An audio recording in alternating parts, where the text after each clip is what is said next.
Floor is yours. Yeah, hi everyone. I forgot what's the slide gonna be like, so I'm gonna look at it and explain. Because I forgot. Everybody did fantastic previously. So yeah, my name is Pawan. I'm one of the uncommon NUSC student who is living in hall life. So earlier you mentioned how there's a second life in the social life, right? Yeah, in hall after 12 a.m. it's a yeah, that's all I can say. What we have here, it's amazing. Delete that. Okay, so what I want to share with you guys here, basically the inspiration of this is because I just came back from Sweden. I did NOC Stockholm and I also did NOC Southeast Asia.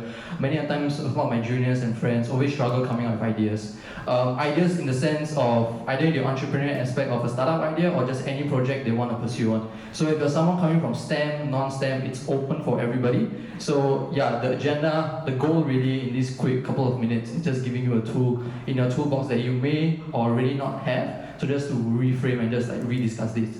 And everything here I mentioned is basically came from my friends through our internship, through our time where we tried to apply for a Y Combinator. If you don't know, Y Combinator is basically one of the notorious, famous accelerator programs that build like amazing startups like Dropbox, Stripe, etc. Many on. So many friends applied for it. One of us got it, I didn't get it, but whatever. So let's get started. So basically in a journey of sorts, very generically, it's a bit more than this.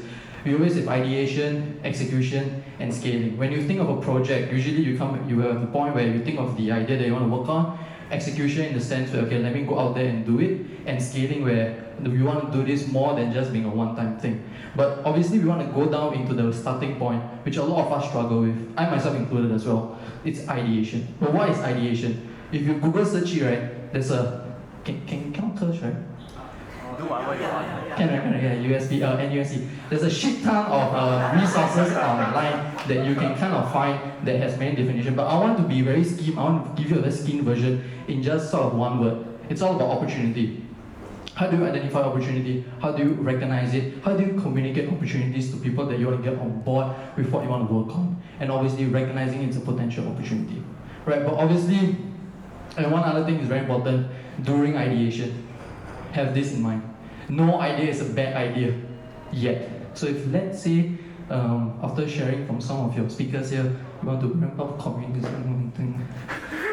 Maybe now, not a bad idea yet, but okay, that's all I say. Hey, cancel that. Okay, don't call stuff like okay, so yeah, remember this importantly. Why? Because you should not be discouraged early in what's ideation. You're not going to cause anything, so just whatever idea you have in your head, just go for it. Right, so the question is, how do I come up with ideas? Right, obviously when you come up with the ideas, what do? There's a problem they're trying to solve, right? But oftentimes, you might not be an idea person. How do I get from the problem that you might already have to the idea stage? In the Asian context, we tend to struggle with this. One argument that I have, which you may or may not agree with, is basically this. We grew up in a system where problems were easily handed out to us. We weren't really thought of finding problems out there that we're passionate to find it. Because like, I'm not sure about those that are not from Singapore. In Singapore, English, math, science always a problem, then they give it to us. And a controversial topic, also myself included, whenever we have NUSC mods, NUSC mods, every time prof give us assessment and stuff, prof like, okay, do it yourself, people like, oh prof, how many percent then the prof will take time to figure out, but you always want the nitty-gritty answers. My time in Sweden, it wasn't like that. There was a class I took, I was the only Singaporean in the group. When the class ended, or about to end, everybody's leaving. I told prof, what's the grading for this? Then he straight out, shout out class, we don't do bell curve in this country. Right, alright. Yeah, he was American. And yeah, that was really interesting. And he told me, how many percent do you want it to be? Huh? I can't tabulate this. I can't do this. So it's often something that we struggle with, but I want to tell you that it's not too late to change that. Right, so the next part is, let's say you want to do a problem, but you might struggle with, you don't even know what problem to solve or where to even find it. If let's say you want to pursue something. Right, but my answer to this is start with the who. Who? Could be you, could be me, could be you watching as well. So that's something you want to ponder. But why start with who? Answer is very obvious. Everything they are doing in terms of a project, in terms of a startup venture, You're trying to benefit somebody. Could be just a person, could be yourself, or obviously the end goal is a group cluster of people, right? So you always want to look at the people that you're trying to make an impact for, right? So diving this important question to us: is there room for customer service or the world for my product or service, right? So it's very important for that. And how you can look out for the who, right? Is obviously you want to look at big opportunities where there's a large cluster of customers that you want to penetrate, or usually in this capitalist world that we live in, fortunately or unfortunately, if you think about it, is the industry, the cost of it, financial value. So like for example, right now, Singapore, what's the big issue are we facing? Come. What issue are we facing in Singapore? Stress, wow. Potentially, okay, maybe one example is elderly, sustainability and stuff. Government is putting a lot of money. There's going to be a huge cost on healthcare, for example. Right? And if let's say you still struggle of finding how you want to segment them, you can cut them by demographic, geographic, behavioral, or psychographic as a way of like figuring the who you want. So here is an example. Active participation, 90%. Okay, let's do this. So what are challenges an exchange student may face? 90%, hey, come on. 4 MC, come. What? Can't find friends, okay. Adjusting to food, wonderful, 1.4. You, anyone else? Language problems, okay. SIM card, ooh la la, you're talking my language. Okay. Anything else? Okay, wonderful, I'm loving the participation so far. So, yes. So, just by asking this simple question, this is when I was in Sweden, I tried to ask myself what are challenges an exchange student may face. Because I myself, when I was in Sweden, I was an exchange student. So I told myself, okay, as an exchange student, I was facing telco issues, finding food, socializing, visa, health and medical, adjusting to weather, feeling homesick. But for me specifically, I wanted to focus on this. Process in reselling equipment. Why? It was nearing my end of Stockholm. And then usually for us, I got a shitload of stuff that I want to sell off. I don't want to throw it away because in Sweden, sustainability, Greta Thunberg will not be very pleased with me, right? So yeah, I had to figure out a way to sell it. But it was a huge problem because it's a struggle. I only have a few days left and I want to get my value worth. So it's a problem that I had. So one solution that I sort of came up with, this is where your creativity comes into play. If let's say you really have a problem that you want to settle, you want to solve, like come a solution for it, that aspect comes into your play. Oh, and one more thing, maybe insect in the dorm might be a potential business venture as well. Right, so what I did, right, so for me, you could agree or disagree, or may have heard of this either before, was to create a rental equipment services for exchange students that were coming in Sweden. So we thought of creating it, distributing it through a solution where it's a bundle set. So every time an exchange students move into like a dorm, right, they will get a bundle set of items that they choose they want to have. And it's all like second-hand items.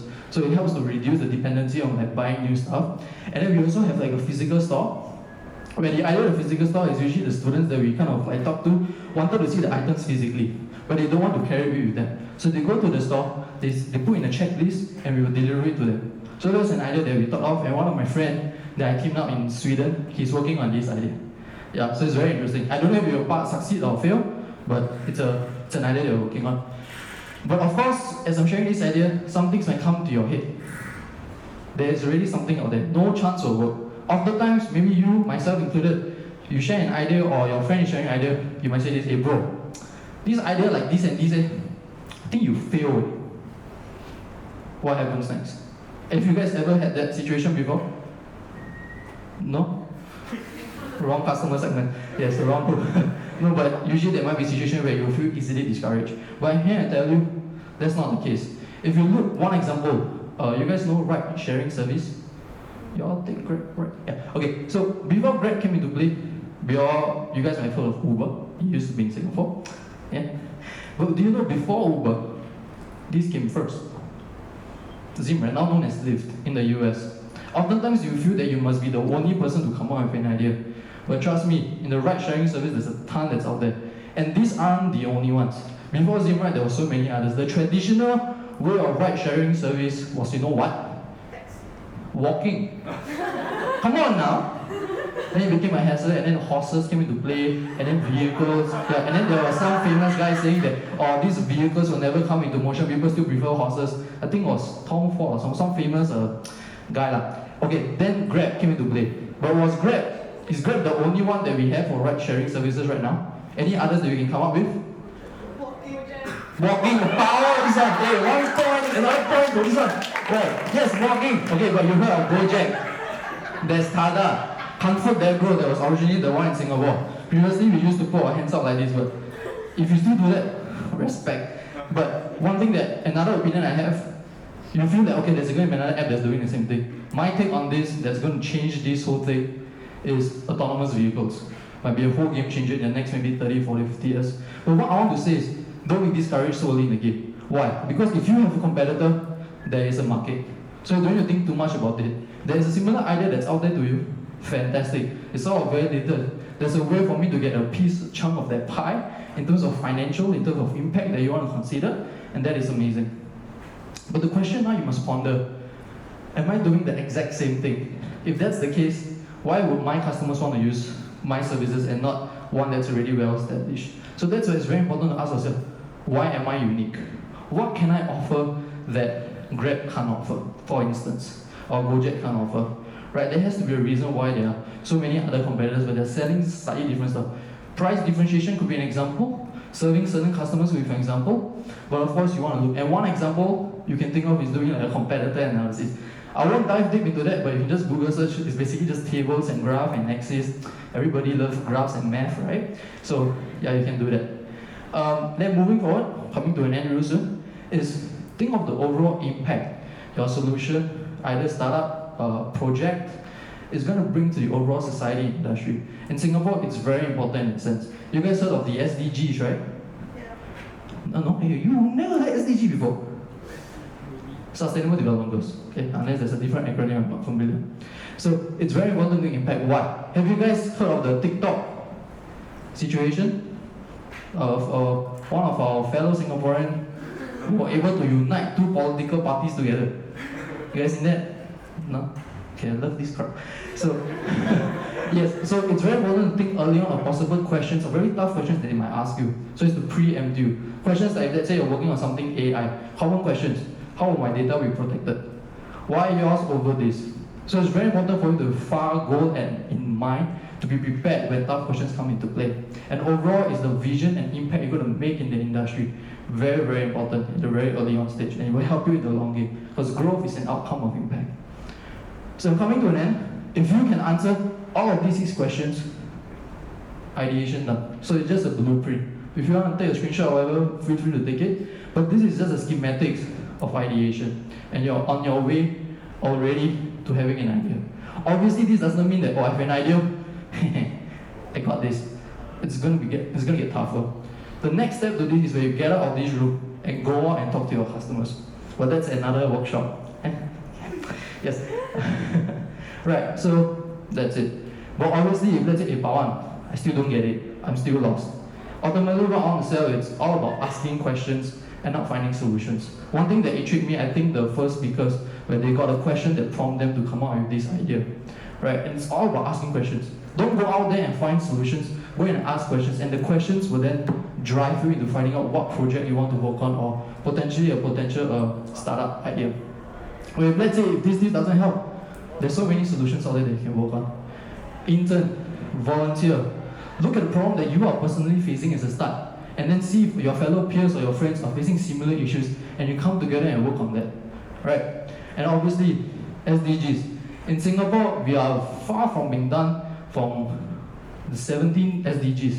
The world is actually, the goal was to reach by 2030, but now they are talking about pushing it to 2050, because we're in a very horrible state, far from being completed. But yeah, all this means it's a great way for you to start on your ideation journey. So don't feel discouraged. If you have something in your head, write it down somewhere, else you'll forget it. And at the end of the day, ideation, it's just that simple. Thanks a lot.